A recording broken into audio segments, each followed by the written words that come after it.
Hey y'all, welcome to Adventures with Aggie. Today we have another episode of Adventures with Aggie Road to Tokyo featuring Zach Shattuck. He's competing for Team USA Paralympic Swimming, and I'm super pumped to share his story and get to know a little bit more about him. So on that note, please welcome Zach. Zach, how are you doing? I'm doing pretty well. How are you? I'm good. Thanks so much for coming on the show. I'm super excited to hear more about your story. So just to get started, can you kind of give me some background, where you're from and who you are? Yeah. So my name's Zach Shattuck. I'm 24 years old, born and raised in Mount Airy, Maryland, and went to school in Frostburg. And currently, before COVID, had been living out in Colorado Springs at the Olympic and Paralympic Training Center. And now I'm back home with my parents in West Virginia. I'm also back home with my parents right now. I've I, been in Alabama for a long time. yeah, a lot of people got their plans sort of got upended and are back where they didn't expect to be. Yes, definitely, definitely. But it's fun, I don't know. I don't mind being home all the time. Got Yeah, my dogs. Dallas dogs. That's the way to go. Yes, definitely. Awesome. Well, let's kind of jump into what you do. Why swimming? How did this become your thing? Uh, that's really a funny story. I didn't swim like growing up at all. I never swam when I was younger. I messed around in like pools and rivers like with friends and stuff. But when I went to as a freshman, was going to Frostburg State University and had found out about the Paralympics, and through like other friends who were like trying to get into it. And I went and talked to the coach at Frostburg State and was like, "Hey, can you give me some pointers on like how to swim? Like, what should I focus on? Some drills, maybe stuff like that." And this guy's name's Justin Anderson was just jumped right in and was like, they had a small team. He's like, "Why don't you just join? Like, we're trying to grow the program." And I was like, "I'll get back to you." So it took me like a week to be like, "Am I gonna actually just join a college program right now?" And ended up doing it. Best decision I've ever made. Um, Swam that whole season, ended up breaking a couple American records, made my first US team at the end of that season it was the Pan Am team, which was in Toronto in 2015. And then sort of just kind of escalated from there. I've gotten to travel all over the world, swim in different meets, world championships, and other Pan Ams. And yeah, that's sort of the base of how it all started. That's awesome. I can't say swimming was my sport. I did, I think, one summer league or summer team.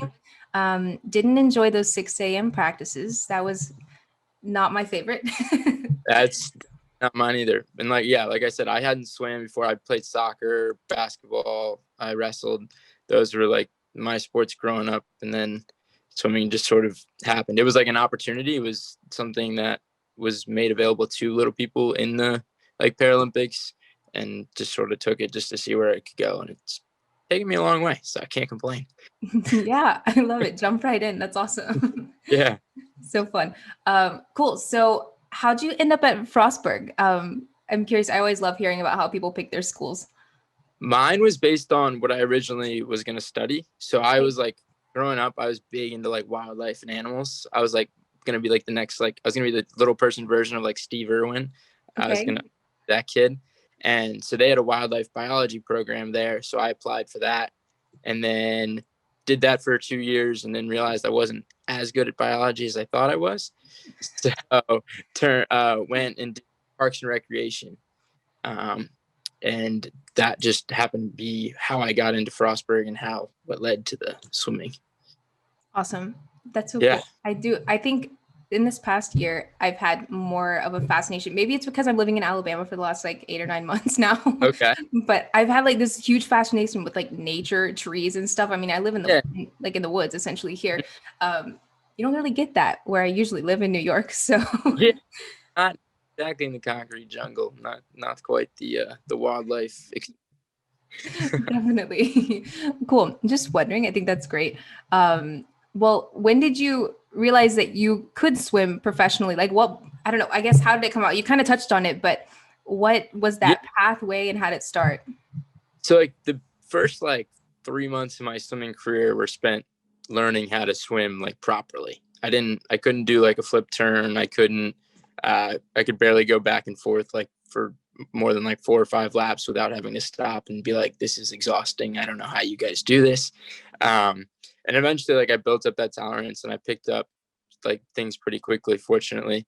And probably by like 6 months to 8 months in, I like was swimming at a meet and I swam pretty, like had like my best race. And basically someone had known that I was from like the US Paralympic staff had known that I was swimming, and they're like, you should go to this meet in Canada. And so like I got and swam there. This was back in March, and I made the team that was going to be swimming there again in August, which was for the Pan Am. And that was like the first kind of opportunity where you're like, okay, you just made a US like team. This is like only the beginning. Like, and Rio, it was going to be the next year. And that was sort of like an outside shot of me even having an opportunity, but it was sort of just like training for that leading up to it. And yeah, it was just a lot of fun. It was really cool to know like you put in the work in the beginning and you knew you had a lot more potential and like places to grow from it. Yeah, definitely. Definitely. Can you walk me through some of those trainings that you were going through? I know you said you could barely do 4 or 5 laps. I don't think I could do 4 or 5 laps. So how'd you Yeah. get in shape? So we started off like when I was first swimming, like you don't want to just jump right in and crush yourself. Otherwise your body's going to hate you. So like I wasn't doing as much as the like normal team in the beginning, but eventually I'm getting up to swimming where I was swimming 9 times a week, like doubles, and then lifting like 2 to 3 times a week. And I think just that combination and like that kind of that effort and like repeat performance, and also having to wake up so early. Swimming, you have to wake up so early. It's never fun. That sort of just like got me into shape, and I was on a really good schedule, and I was being healthy, and I was in the best shape that I've been in a long time. So that definitely helped. So yeah, it's just persistence, honestly. Yeah, definitely. I don't know why do you have to get up so early to be a swimmer? Like I've been asking that question for the last 5 years. I still haven't gotten a proper answer. So we need to figure this out. Like I'm pretty sure pools are open in the afternoon. I don't know. yeah, they definitely like we can have practices in the afternoons too. And it's like I go to the pool in the morning and I'm like groggy, and that's like the last thing I want to do after getting out of a warm bed is to go jump in a cold pool. So Yes, I agree with you. Awesome. Well, how was this training schedule that you had built for yourself? How was it impacted by COVID? that was a big factor. So when COVID first really became like a thing back in March, we had actually been on a national team camp down in Florida, and we got sent home halfway through, which was like, okay, stuff's like actually going on. Right. And then I went back and I had been coaching. I was an assistant coach at the University of Mary Washington in Fredericksburg. And my head coach who's still Justin Anderson. He went and got the new job there and hired me as an assistant. And I was still training with him. So we were able to train for a couple more days, but then the school shut down. And so like I went home and was living in Maryland with my friends, and I was just training on my own. I was trying to find pool time. I was doing a lot of like cardio, running, biking, basically like soccer, anything where I was just kind of like could get exercise. And that lasted for about 2 months. And then outdoor pools, fortunately, were like staying open. So I was able to train and coach like a club team in Westminster, Maryland for a little while. And that kept me in pretty good shape. And then I moved out to Colorado Springs back in the beginning, like end of, or like middle of August. And I was there until basically winter break. And then they shut down like the second week of December. Gotcha. Yeah, I was wondering, I asked another swimmer this the other day, like, how do you substitute swimming? Like, you can't swim in the street or like at home. Now you can't really just go like, I don't know, you get a bucket and you just dip your head in and hold your breath. Yeah. But no, it's just more like just cardiovascular stuff, anything where you can kind of get your heart rate up and in it, like kind of come as close as you can to relating that feeling of like little like lack of oxygen and like Right. just getting just giving a like that 180 is like what they say for like when you're really racing and getting your heart rate up, like trying to get to that spot. So that was definitely adapting, but it was it's tough that everyone's going through it. Like I can't complain because of my like lack of resources, because it was happening everywhere. Yeah, So definitely. make the best of what you can. Yep, everybody's in the same boat. I think. Mm-hmm. I don't know. I feel like swimmers might have it a little bit harder. I don't have access to a pool. Yeah, I don't know what I would have done, if I was in your situation. But yeah. I was always jealous of like the cyclists who could just go out and ride, yeah, or the runner. yes, definitely. Awesome. Well, let's transition a little bit Okay. into Tokyo. So this is my favorite question to ask Olympians, Paralympians, everybody going to Tokyo or going to any Olympics or Paralympic Games. So what does the road to Tokyo mean to you? Like, to me, it's cool commercials and like all the hype on social and stuff, but I don't think that's the Yeah. same for you. No, I think like the road to Tokyo for me is just, it would mean kind of like all the work that I've put in the last 5 years is like kind of come to like an epitome. And it's kind of like I've reached that goal. I've proved to myself that I can compete at the highest level that's available to me. And to be able to do that it'd be a childhood goal, it'd be a life goal. And it's just something that I'll carry with me forever, and I'll be able to talk about for a long time and share and hopefully inspire others to be like, hey, this kid did it. Maybe I can do it too. So like that's the big thing for me. Yeah, definitely. I think at every Olympics or Paralympic Games, I get so excited and like super motivated. Like, oh, I can do that. But like, I don't know. I don't think I'm there, but I feel like I can do anything when I'm watching these athletes. Absolutely, yeah. And that's the cool feeling. It's sort of inspiring and uplifting. And I think that's the big thing with the Paralympics too, is like you see these people who probably are going through challenges that are a little different than most people go through, and probably Right. have a little tougher go of it, if I'm honest. And they are doing these like incredible athletic things, and you're like, wow. Like, and that's just inspiring to everyone. If they can do it, I can do it. Or like Right. if they're work, I can put in the work. Stuff like that. And I think that's pretty cool. Pretty cool thing. Yeah, definitely. When I was researching you before this call, um, I was reading a lot about Paralympians, and I think it's so cool how like yeah, everybody has a story, right? Like every human has some kind of story. They've gone through stuff. Everybody's gone through stuff, but like I feel like with Paralympians, the stories are very impactful and very inspirational. Not always like more than Olympians, but I think that it's just so cool to see all of the stuff that some of these Paralympians have overcome. Yeah, Yeah, absolutely. Yeah. It definitely, overcoming is like that's probably a really big word in like para, is just because you're dealt these like poor hands sometimes, or like it's just not the cards you wanted. And it's how right, can you adapt it, and how can you make the best of your situation? It's kind of like a lot like what happened with COVID. Like I think right. Paralympics like had a easier go of it just because you're so used to having to adapt and find ways to make things work for you. Yes, definitely. Yeah. The adapt. I think that was the word of 2020, you know. Yeah, absolutely. Yeah, adapt, pivot, everybody's favorite words. Um Yep. also, well, what are you most excited about for Tokyo? I'm most excited, I think, to just compete and see, like, just get on the biggest stage and just let it rip with the best athletes in the world. And then obviously the experience. This will be my first games if I'm fortunate enough to make the team. Yeah, And that's just, I don't know.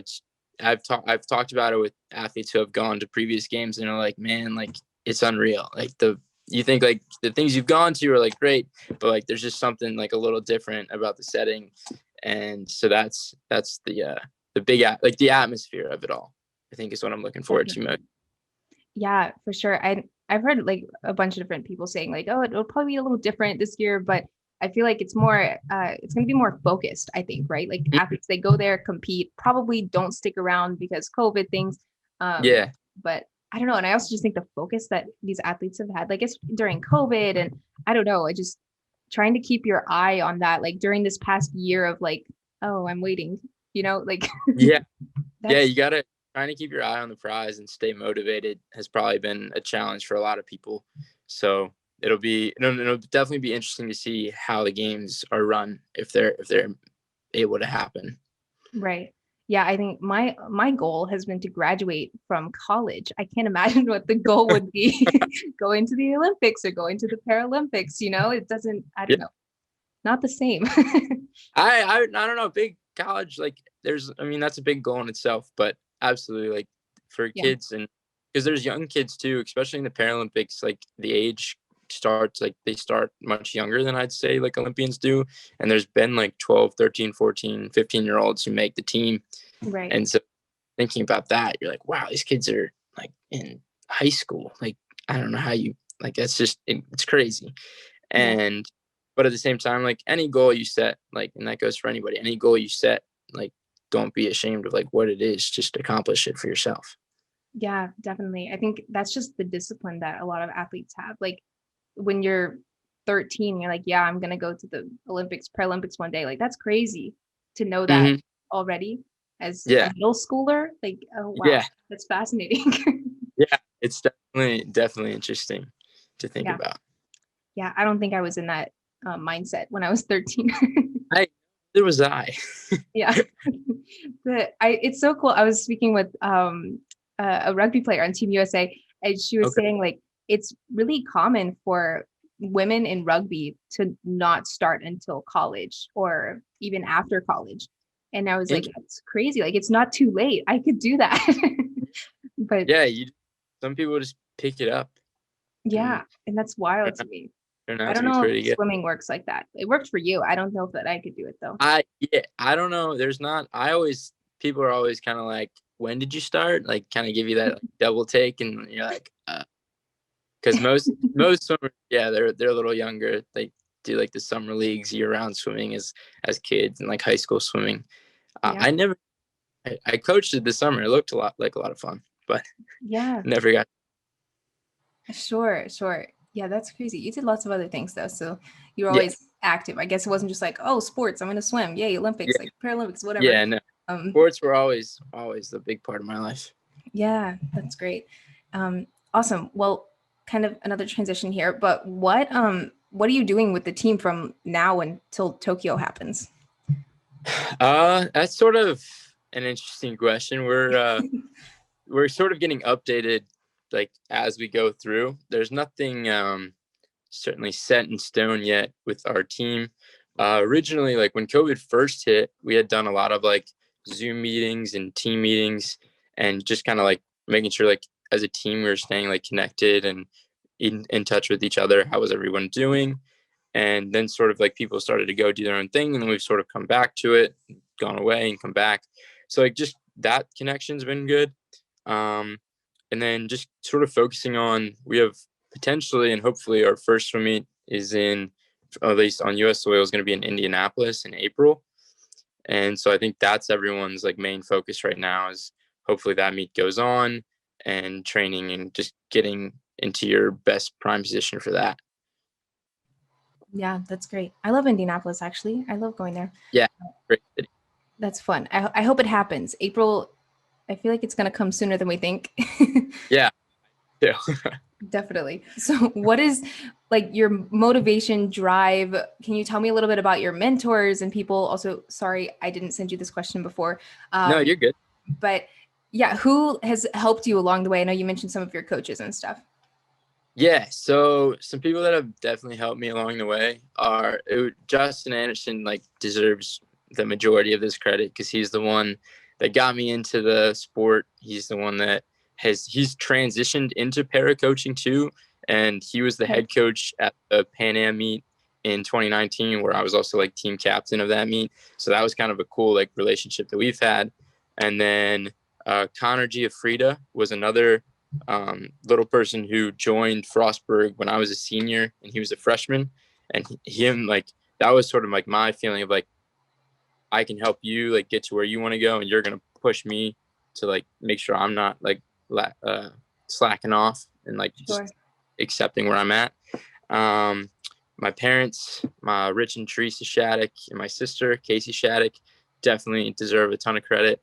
And then friends from back home, they're like in the summer when like COVID hit, I was living with Colin Sporer, and he was helping me do a lot of like dry land workouts and my neighbors had a pool, so we were swimming back and forth in there, and he was giving me some like times and just pushing me and making sure I didn't slack off. So definitely a lot of people like helping you along the way. It's never a one person journey. So Definitely. I think swimming is one of those things that people don't always think of as team sports because it's usually one person, Yeah, and it's so cool to see all the people that go and help and push and motivate and stuff, all of these swimmers and stuff. absolutely. Yeah, I guess I got to give other shout outs to the UMW swim team because I worked there and I swam with them and as well as coached with them. And then the summer club team with like Christian March and Dave Benedictus and all those guys. So Yeah, got shout outs. that's awesome. Awesome support system. Yeah, So absolutely. cool. Absolutely. Cool. Okay, so I got two more for you. I should have asked this one earlier because I don't like kind of bringing the mood down, I guess. But can you tell me about some of the challenges that you faced in the last, like, I don't know, few years of your training and stuff? I know lots of crazy things go into prepping for something as big as the Paralympics. Yeah. Yeah, what can you tell me some of the, I guess, tough times? Yeah, there's been different ones. I've always like swimming wasn't something I ever did growing up. So like I was always a team sport player. And I always like if there was a goal where you're like trying to score like in soccer or make a basket or like as a team. And then so like when I started into swimming, like the individualism of it all, whereas like everything you do is dependent on you. Like my teammates can't like in a relay, sure. But like in my races, like it's all on me. Yep. And same with practicing. You're just sort of like 2 hours staring at a black line, going back and forth. That was always the easiest to get used to, and it still isn't. And so I struggle with like I'd say that motivation to get through, and like what's Sure. especially now and when COVID hit. Um, and then as for other things, I'd say I broke my wrist right before World Championships in 2017. So Okay. that was partially my fault. And so like having the recovery to get back to like where you were like a month out, that was always interesting. And then I got sick in 2019 before the Pan Am Games. And it's just like those were like the little things in it, but they also drive you. It's like I swam this, I did well, and I swam well, but like this that also happens. Like maybe if this like you still have room to improve because this didn't happen, and you can get better and go Right. from there.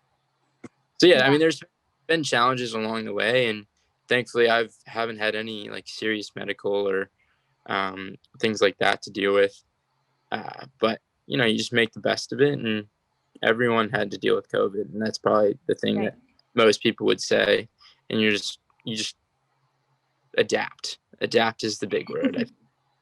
Definitely. Yeah, I do think like with injuries or any kind of some challenge that comes along, like you come back stronger. I know it's super cliche. Like Yeah. everyone says that, but I tore my bicep last year and Ooh. I had shoulder surgery and I was like, oh, like that's not great, right? Like I couldn't lift anything for a long Yeah. time.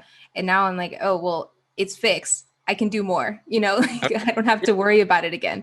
Mm, So I don't know. I just find I'm working out more. I'm doing more, I don't know, lifting more, which maybe that isn't that's smart awesome. that I'm saying it out loud, but that's okay. No, it's you don't overdo it, but you can push it to see where you're at. Keep Right. play it smart. Yeah, definitely. Definitely. Cool. Okay. I am wrapping up this time. Okay. Can you tell me a little bit about your long-term goals? I don't know if you've gotten there. I know I hate this question, so it's not really fair. Like I don't like ask or getting it, but I'm gonna ask you anyway. Yeah. What are your long-term goals after Tokyo?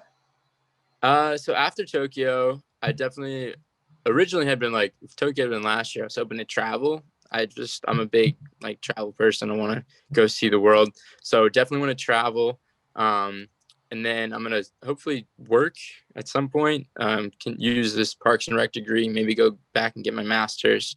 I'm gonna help out my parents. They own a retreat center in West Virginia, Cool. and then I also like for focusing on stuff, I want to get more LPs, like little people into para sports. And I also want to introduce more para sports for LPs. So like swimming, track, like some like badminton or like some sports that Right. little people can do. But if there was like soccer, basketball, um, and then winter sports, there's no winter sports for little people. So like Wow. skiing, other things like that. I think that would be a pretty cool thing to try to get. So that's my plan right now. And then just sort of see where life takes me. I like to live one day at a time and just sort of roll with the flow. Yeah, no, that's great. I didn't know that there were no winter sports for little people. That's Yeah. crazy, actually. But Yeah. I was surprised when I first found that out. yeah, we can fix that. That's okay. We can do I, it. yeah.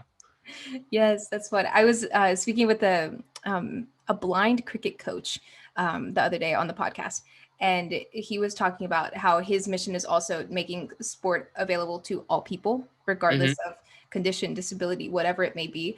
And he's grown Australian blind sport hugely. It's amazing to see all the impact and stuff. But maybe I can Yeah. connect y'all if you want to know him. But he's doing That's incredible things, and I think that's a really cool mission as well, because all people deserve sport.